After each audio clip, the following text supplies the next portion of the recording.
Why isn't DNA perfect? The fact that DNA is not perfect means that errors exist. However, the errors referred to here are not the same as what are commonly called mutations. Errors are temporary mismatches that occur during the process of replication, and most of them are immediately corrected or removed. Mutations, on the other hand, refer to errors or damage that are not repaired and become fixed within the structure of DNA.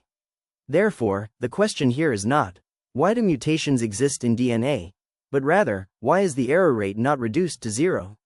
First, the setting of a manageable threshold. If you clean the floor once, there is no problem with daily life. But if you strive to be too perfect, you begin trying to remove even invisible dust, cleaning again and again. In the end, it is not the house that wears out, but the person. DNA works in a similar way. Even though multiple layers of proofreading and repair systems exist, the fact that a very small number of errors remain is not so much a failure as it is a manageable residual. An error rate is not permitted chaos, but a manageable boundary. Second, maintaining structural flexibility.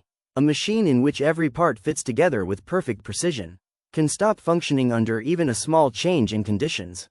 By contrast, a structure with a little tolerance can continue operating while absorbing movement and change. Perfect, error-free replication causes structures to harden too quickly, and hardened structures are easily broken when faced with environmental change. Allowing an error rate is not chaos, but a way of preserving flexibility so that structure does not become rigid. Third, survival speed and energy efficiency. Even sitting still and thinking deeply consumes energy. Precision always comes at a cost. The closer the error rate approaches zero, the more dramatically replication slows down and the more energy consumption increases. Life, however, prioritizes surviving effectively within limited time over absolute perfection. Allowing an error rate is not negligence, but a choice made to secure survival speed. Conclusion. The conclusion is simple. Why DNA does not reduce its error rate to zero depends on where one places the standard. If intention is not assumed, one might say, DNA cannot reduce its error rate to zero. If intention is assumed, one might say, DNA is designed not to reduce its error rate to zero.